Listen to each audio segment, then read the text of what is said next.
अस्सलाम वालेकुम, आप देख रहे हैं GTV न्यूज़ और मैं हूं शाइस्ता इकबाल और मैं हूं फायका मौज़म। बुलेटिन में सबसे पहले आपको बताएं, पाकिस्तान ने बांग्लादेश को सनसनीखेज मुकाबले के बाद 4 विकेटों से शिकस्त दे दी। पाकिस्तान की जानिब से ऑलराउंडर मोहम्मद नवाज और शादाब खान ने जिम्मेदाराना बल्लेबाजी का मुजाहिरा करते हुए पाकिस्तान को फतेह से हमकिनार करवाया।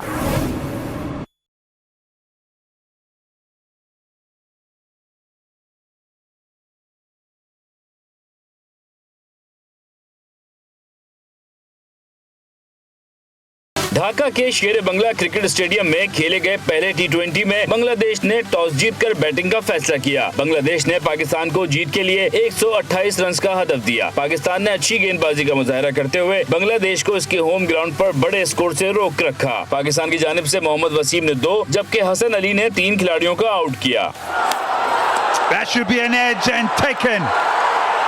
A wild swing. पाकिस्तान ने हदफ के ताकुब का आगाज किया तो मोहम्मद रिजवान 11 रन जबकि बाबर आजम 7 रन बनाकर बोल्ड हो गए। हैदर अली 0 के स्कोर पर LBW आउट हो गए।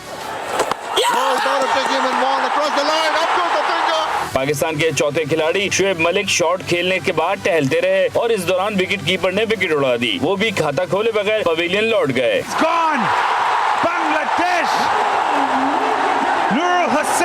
फखर जमान और खुशदिल शाह के दरमियान 50 रन की शानदार पार्टनरशिप कायम हुई। फखर जमान और खुशदिल शाह ने बिल तरतीब 34 रन बनाए।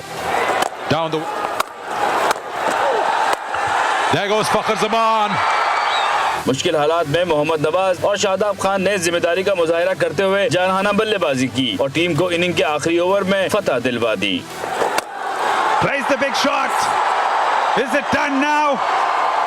Yes, it is, and it is done in style.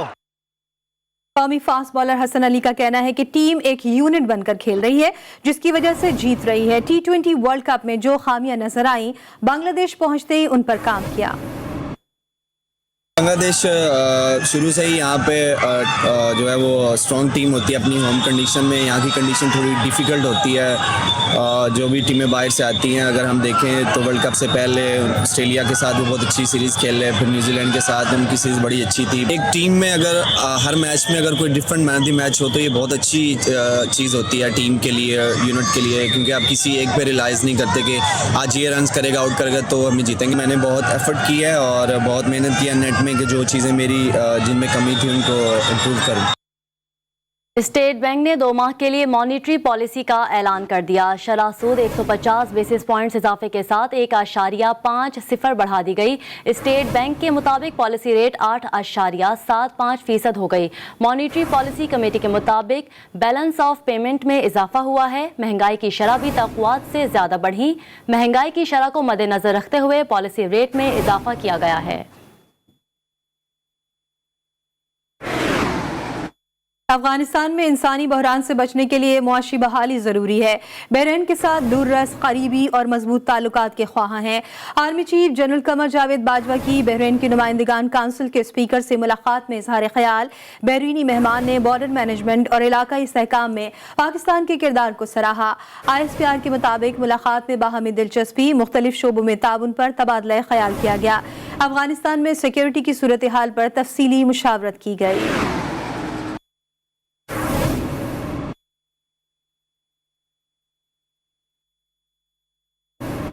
और अब आपको बताएं, इंतखाबात के हवाले से बड़ी खबर सामने आई है। विफाक समेत सूबों में बल्दियाती इलेक्शन कराने का फैसला कर लिया गया है। हल्का बंदियों के हवाले से इलेक्शन कमीशन ने नोटिफिकेशन भी जारी कर दिया है। एक बार फिर बताएं आपको, इंतखाबात के हवाले से बड़ी खबर सामने आई है। विफाक समेत सूबों में बल्दियाती इलेक्शन कराने का फैसला कर लिया गया। साबिक चीफ जज गिलगित बल्तिस्तान और अंसार अब्बासी के खिलाफ तौहीन अदालत केस में इस्लामाबाद हाई कोर्ट ने मीर शकील उर रहमान और आमिर गौरी को भी तौहीन अदालत का नोटिस जारी कर दिया। नोटिस में कहा गया है कि 7 रोज में जवाब दें। साबिक चीफ जज गिलगित बल्तिस्तान और अंसार अब्बासी के खिलाफ तौहीन अदालत केस में इस्लामाबाद हाई कोर्ट ने मीर शकील उर रहमान और आमिर गौरी को भी तौहीन अदालत का नोटिस जारी कर दिया। इसी पर बात कर लेते हैं अपने नुमाइंदे साकिब सैयद से। साकिब, बताइएगा, इजहार वजह के नोटिस में मजीद क्या कहा गया है? जी बिल्कुल, इस्लामाबाद हाई कोर्ट ने साबिक चीफ जज गिलगित-बल्तिस्तान राना शमीम अंसार अब्बासी के खिलाफ तौहीन अदालत केस पर इस्लामाबाद हाई कोर्ट ने अमीर शफीकुर रहमान को शोकास नोटिस जारी कर दिया। अदालत का एडिटर आमिर गोई अंसार अब्बासी को भी शोकास नोटिस जारी किया। साथ साथ साबिक चीफ जज गिलगित-बल्तिस्तान राना शमीम को भी तौहीन अदालत का शोकास नोटिस जारी किया गया है। क्यों अदालत शोकास नोटिस में बताया गया है कि क्यों ना गलत खबर के जरिए अदालत करने पर आपके खिलाफ कार्रवाई की जाए और 7 रोज में शोकास नोटिस का जवाब दें। 30 नवंबर को अदालत पेश हों। जी बहुत शुक्रिया आपका Saqib Syed. Chairman People's Party Bilawal Bhutto Zardari का कहना है कि पीपल्स पार्टी गरीब आवाम के साथ खड़ी है। नौशहरा के जलसे से खिताब करते हुए उन्होंने वजीर दिफा परवेज खटक के भाई लियाकत खटक और भतीजे आहत खटक को पीपल्स पार्टी में शमूलियत पर मुबारकबाद दी। बिलावल भुट्टो ने कहा कि नौशहरा के अवाम पीपल्स पार्टी का साथ दे रहे हैं। नए पाकिस्तान में अवाम से उनके हुकूक छीने जा रहे हैं। आहत खटक साहब को पाकिस्तान पीपल्स पार्टी में शमूलियत करने का खुशामदीद करता हूँ। नौशहरा के नौजवान पाकिस्तान पीपल्स पार्टी के साथ दे रहे हैं। पाकिस्तान पीपल्स पार्टी वो जमात है जो इस मुल्क की गरीब आवाम का आवाज है। आज खान साहब की नया पाकिस्तान में आवाम से इनके हुकूक सल्ब किए जा रहे हैं। FIA मनी लॉन्ड्रिंग केस में शहबाज शरीफ और हमजा शहबाज के शरीक मुल्जिमान को अबूरी जमानत मिल गई। बैंकिंग कोर्ट में FIA को शरीफ फैमिली के chief financial officer Mohammad Usman, Shoaib Qamar और मसरूर अनवर की गिरफ्तारी से रोक दिया। लाहौर की इंसदाद दहशतगर्दी अदालत ने तहरीक लब्बैक के 10 कारकुनान की जमानत मंजूर कर ली। मुल्जिमान के खिलाफ थाना इशरा पुलिस ने मुकदमा दर्ज किया था। इंसदाद दहशतगर्दी की खुसूसी अदालत के जज एजाज अहमद अबर ने समाअत की। अदालत ने 1 लाख जमानती मुचलकों के एवज रिहाई का हुक्म दिया। मुल्जिमान में शब्बीर अली, मोहम्मद उस्मान, मोहम्मद बिलाल, मोहम्मद शफीक, अमीनुल हसनान समेत दीगर शामिल हैं। सिंध के अफसर निकालने पर सईद गनी विफाकी हुकूमत पर बरस पड़े। मीडिया से बात करते हुए उन्होंने कहा कि सिंध हुकूमत विफाक के ताबे है, ना ही जवाब दे। विफाक से लड़ना पड़ा तो लड़ेंगे। मजीद कहा, मुतनाज़ा मर्दमशुमारी की वजह से सिंध को आबादी के लिहाज से रकम नहीं मिल रही। सिंध के लोग GDA MQM से पूछें कि मर्दमशुमारी की क्यों हिमायत की।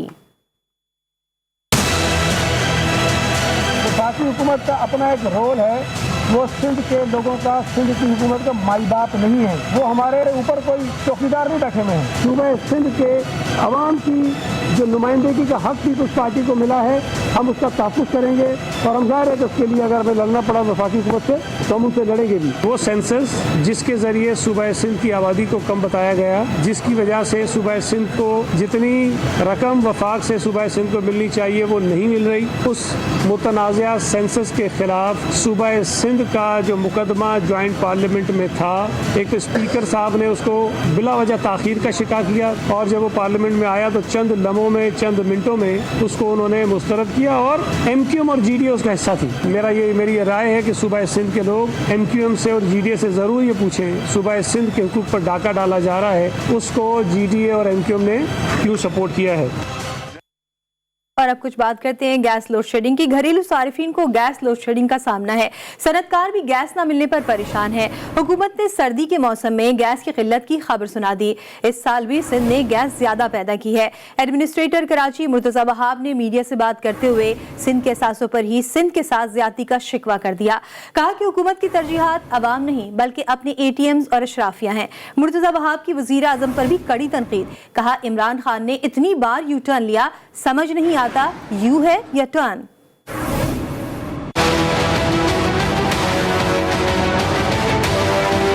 गैस का बहरान सर्दी में ये लोग लेके आए हैं, ये शो करता है कि ये कितने निकम्मे हैं, ये कितने नाअहल हैं। आज घरेलू सार्फिन के लिए गैस की लोड शेडिंग का सामना है और सनतकार तो सरापा एहतजाज हैं ही कि उनको गैस मिलती हुई नज़र नहीं आ रही। ये जो इक़्तिदार पर बराजमान इमरान खान साहब की ATMs हैं, ये तो इससे भी मुस्तफ़ीद होंगे। जिस महंगाई के भंवर में इस वक्त पाकिस्तान का एक आम आदमी इस मौजूदा अवाम दुश्मन हुकूमत की वजह से फंसा हुआ है। पाकिस्तान की 73-74 साल तारीख में आपको इसकी मिसाल नहीं मिलेगी। यू टर्न इतनी बार इस वफाकी हुकूमत ने लिया है कि समझ नहीं आता कि टर्न है, यू है, क्या है। आगे बढ़े आपको बताएं, कराची में कत्ल होने वाले नाजिम जोकियों की वालिदा कहती हैं उन्हें दीद के लिए मजबूर किया जा रहा है, लेकिन उन्हें कुछ नहीं चाहिए, सिर्फ इंसाफ चाहिए। पीटीआई की एमपीए दुआ भुट्टो का कहना है कि नाजिम जोकियों के खानदान को डराया धमकाया जा रहा है।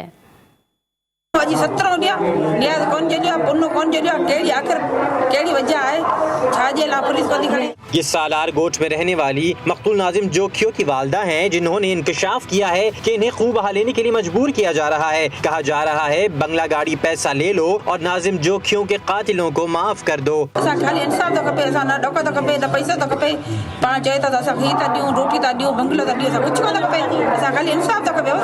पीटीआई की खवातीन मेंबरान असेंबली दुआ भुट्टो और अदीबा आरिफ मकतूल नाजिम जोखियों की वालदा से मिलने सालार गोट पहुंची। ये कह रही हैं कि हमें धमकियां दी जा रही हैं, हमें मारने की धमकियां दी जा रही है, लेकिन हम पीछे नहीं हटेंगे। हमें ऑफर दी जा रही है कि हमसे बंगला ले लो, हमसे गाड़ियां ले लो, हमसे पैसे ले लो, लेकिन पीछे हट जाओ। लेकिन ये माँ एक डट के खड़ी हुई। खवातीन अरकान असेंबली नाजिम जोखियों के घर पहुंची, लेकिन इन्हें मकतूल की बेवा शीरी जोखियों से मिलने नहीं दिया गया। बताया गया कि वो घर पर नहीं है। नाजिम जोखियों का जो घर है वहाँ पर हम खड़े हुए हैं और उनकी माँ के साथ ये नाजिम जोखियों की वालदा हैं, ये खड़ी हुई हैं और मैं खड़ी हुई हूँ, अदीबा खड़ी हुई हैं कि हम शीरीन से, नाजिम जोखियों की जो वाइफ है, हम उनसे मिलने के लिए यहाँ पर खड़े हुए हैं। लेकिन शीरीन अंदर हैं और बच्चे कह रहे हैं कि अंदर ही हैं और उनकी जो वालदा आई हैं उन्होंने कहा कि वो गई हुई हैं। दुआ भुट्टो ने कहा कि शीरी जोखियों से मिलने नहीं दिया जा रहा, मकतूल के खानदान पर दबाव डाला जा रहा है। हम यहाँ पे शीरीन के दरवाजे पे खड़े हुए, नाजिम जोखियों की वाइफ जो है उनके दरवाजे पे, तो हमने कॉल भी की थी और उन्हें बताया था कि हम आ रहे हैं उनसे मिलने के लिए, तो उन्होंने कहा था जी आ जाए। अब हम दरवाजे पे खड़े हुए, लेकिन अंदर से पता चल रहा है कि वो हमें नहीं मिलने दिया जा रहा, वो दरवाजे तक पर नहीं आ रही। नाजिम जोखियों का भाई अफजल जोखियो अदालत में बयान दे चुका है कि कत्ल में मरकजी मुल्जिम जाम अवेज के वालिद MNA जाम करीम मुलव्विस नहीं। नाजिम जोखियो की बेवा शीरी जोखियो इससे पहले कह चुकी हैं कि अपने शौहर के कत्ल में मुलव्विस किसी शख्स को माफ नहीं करेंगी। डिफेंस कराची में पुलिस मुकाबले में हलाक मुल्जिम इंतहाई मतलूब निकला। अब्दुल रहमान उर्फ शेरा मौचको शेरशाह और खारादर में मुतादिद वारदातें कर चुका था। इसी पर बात करते हैं बुरहान मुस्तफा से। बुरहान बताएगा मजीद क्या तफसीलात सामने आई। गुज़िश्ता रोज डिफेंस में मुबैना पुलिस मुकाबला हुआ था जिसमें एक मुल्जिम हलाक हुआ था। SSP साउथ ही बताते हैं कि हलाक मुल्जिम इंतहाई मतलूब है। मुल्जिम के फरार साथी सुबहान को भी गिरफ्तार किया गया है। मुल्जिमान डेली बेसिस पे क्लिफ्टन में वारदात करते थे और मौजको फरार हो जाते थे। मुल्जिमान गुज़िश्ता रोज मोबाइल छीन कर फरार हो रहे थे। पुलिस से सामना हुआ जिसमें मुबैना मुकाबला हुआ और मुकाबले में एक मुल्जिम हलाक और एक फरार हो गया। SSP साउथ बहुत शुक्रिया आपका तफसीलात से आगाह करने के लिए। Karachi water and sewerage board की टीम पर मंगूपीर में हमला। नाजायज कनेक्शन के खिलाफ कार्रवाई अमल में लाने पर पानी चोर माफिया के कारिंदों ने हमला कर दिया। हमला आवरों ने अफसरान को धमकियां दी और हवाई फायरिंग भी की। इसी बारे में मजीद जानते अपने नुमाइंदे जुहेब जिया से। जी जुहेब, अपडेट कीजिएगा। जी देखिए, बिल्कुल ये वाकया पेश है मंगूपीर में, जहाँ पे वाटर एंड सेवरेज बोर्ड की जो टीम थी वो गैर कानूनी कनेक्शन के खिलाफ क्रैकडाउन करनी गई थी, लेकिन पानी चोर माफिया के कारिंदों ने जो वाटर बोर्ड के अफसरान थे और जो उनकी टीम थी उन पर हमला कर दिया। और उसके बाद जो वाटर बोर्ड अफसरान थे इम्तियाज आफरीदी और इंजीनियर मोहम्मद कैसर, इन पर जो है वो हवाई फायरिंग भी की, जिसकी वजह से जो वाटर बोर्ड अफसरान थे वो खौफजदा हो गए और जो उनकी गाड़ियां थी वाटर बोर्ड की उस पर भी तोड़फोड़ की। सारे वाकये के फौरी बाद जो है। बहुत शुक्रिया जुहेब आपका। Welcome back. बलोचिस्तान की पहली और वाहिद आर्ट गैलरी को ख़त्म करने के फैसले के खिलाफ कोयटा के आर्टिस्टों ने फन पारे उठाकर खामोश एहतजाज किया। आर्टिस्टों का कहना है कि इस आर्ट गैलरी से नामवर मुसव्विरों ने तरबियत हासिल की। इसी बारे में रिपोर्ट करें कोयटा से मोहम्मद फैजान खान। बलूचिस्तान की वाहिद आर्ट गैलरी जो 1989 में कायम हुई, गैलरी का इफ्तिताह उस वक्त के वज़ीर आला नवाब अकबर खान बुगटी ने किया था। बलूचिस्तान की इस आर्ट गैलरी से 33 बरसों में कई मुसव्विरों ने तरबियत हासिल की, मगर अब गैलरी को ख़त्म करके इसकी जगह लाइब्रेरी बनाई जा रही है।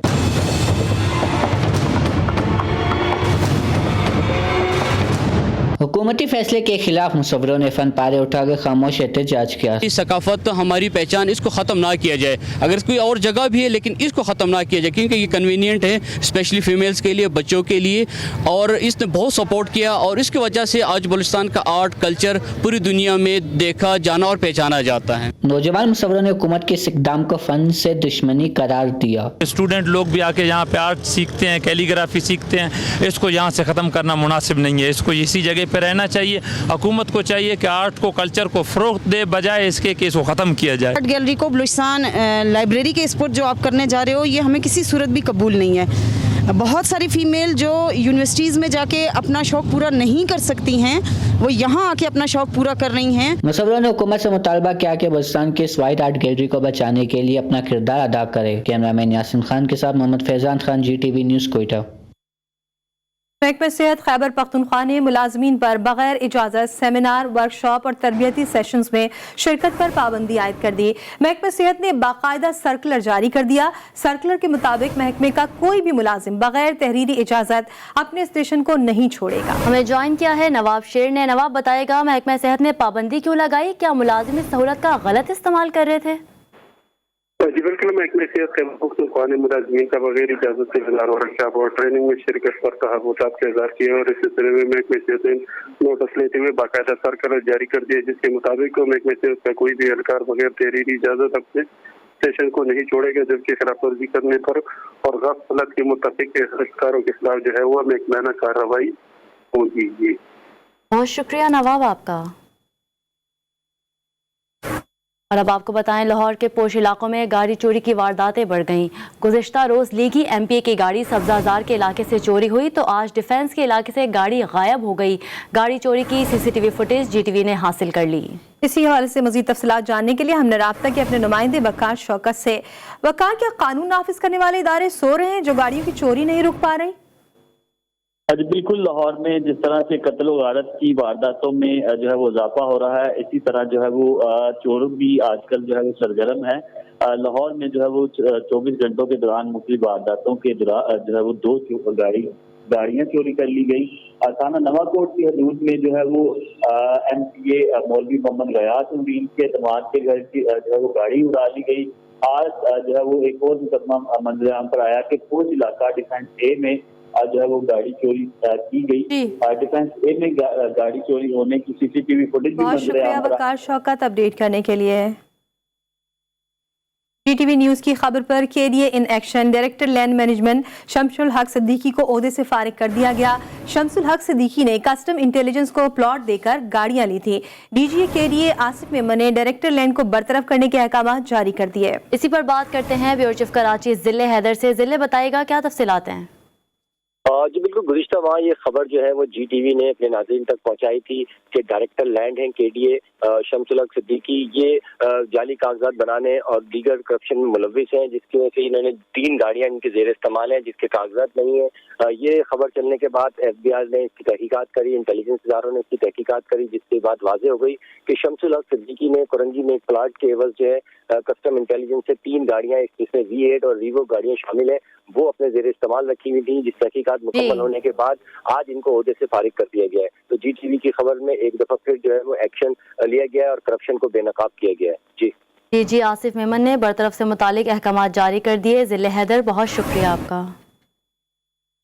हुर्रियत रहनुमा मिशाल मलिक का कहना है कि कश्मीर सदियों से खून के आंसू रो रहा है। मकबूजा कश्मीर में जारी भारतीय मुजालिम खत्म होने का नाम नहीं ले रहे। हर रोज मकबूजा वादी में भारतीय दहशतगर्दी बढ़ती जा रही है। कश्मीर सदियों से खून के आंसू रो रहा है। कश्मीर सदियों से खून में नहा रहा है, बह रहा है। कश्मीर का बच्चा बच्चा, पिछली नस्लें, अगली नस्लें जो आने वाली हैं, जो इस वक्त की हैं, हर किसी ने शहादत और कुर्बानी दी है। वहाँ पे जुल्म है कि वो खत्म होने का नाम ही नहीं लेता और हिंदुस्तान की दहशतगर्दी हर लम्हा बढ़ती जाती है। हाल ही में हैदरपुरा के अंदर जो फेक एनकाउंटर हुआ है उसमें 9 से ज्यादा लोगों को शहीद कर दिया गया है। वहाँ पे सिविल सोसाइटी को जिस बेरहमी से टारगेट किया गया है और कितना जुल्म सहे कश्मीरी। क्या हम इसलिए पैदा हुए हैं कि हम जुल्म सहते रहे और दुनिया खामोश रहे और हिंदुस्तान जो है दिन ब दिन कब्जा बढ़ाता रहे और हमारी लाशों के ऊपर हुकूमत करे। Welcome back. लाहौर में national open age swimming championship का आगाज हो गया। पहले रोज विमेंस के 6 और गर्ल्स के 14 इवेंट्स हुए। तबा पाशा की रिपोर्ट देखिए।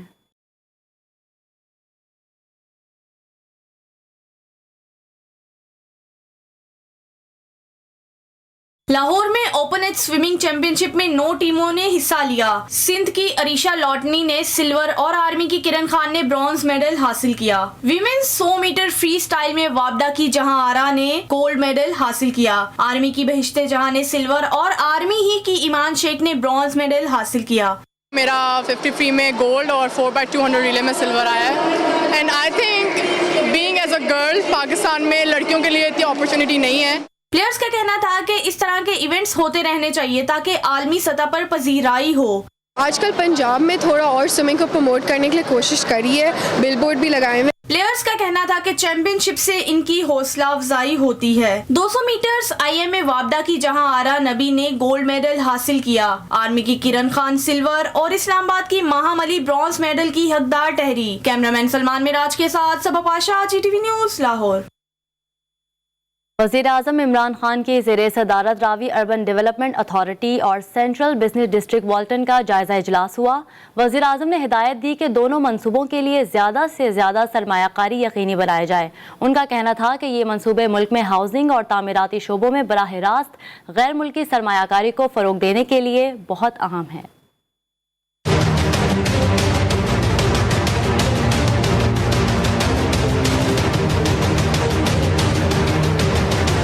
वज़ीर-ए-आज़म इमरान खान ने रावी अर्बन डेवलपमेंट अथॉरिटी और सेंट्रल बिजनेस डिस्ट्रिक्ट वाल्टन के बारे में जायजा इजलास की सदारत की। इजलास में वज़ीर-ए-आज़म को बताया गया है कि सेंट्रल बिजनेस डिस्ट्रिक्ट में सड़कों और नकासी आब समेत बुनियादी ढांचे पर काम जारी है और इसका मुकर्ररा वक्त से कबल तकमील का इम्कान है। वज़ीर-ए-आज़म ने कहा कि RUDA और CBDW दोनों हुकूमत के अहम मंसूबे हैं जो मुल्क में जदीद खुद इन्हिसार साफ और सब्ज सराइशी और कारोबारी सहूलतों को फरोग देंगे। वज़ीर-ए-आज़म ने मुतल्लिका इदारों को हिदायत की कि दोनों मंसूबों के लिए ज्यादा से ज्यादा सरमायाकारी यकीनी बनाया जाए। ब्रीफिंग में बताया गया है कि RUDA अपने सफायर बे प्रोजेक्ट को तामीर करने के लिए पूरी तरह तैयार है। काबिल जदीद तवानाई से चलने वाली जदीद तरीन इंडस्ट्रियल स्टेट भी बहुत जल्द शुरू कर दी जाएगी। बेहतरीन लोकेशन की वजह से ये रिंग रोड और मोटरवे के जरिए बासानी काबिल रसाई है जिसमें मुख्तलिफ मैन्युफैक्चरिंग और सनती यूनिट्स होंगे। इसी के साथ न्यूज बुलेटिन में फिलहाल इतना। एक ब्रेक के बाद हाजिर होंगे हेडलाइंस के साथ। देखते रहिए GTV न्यूज़।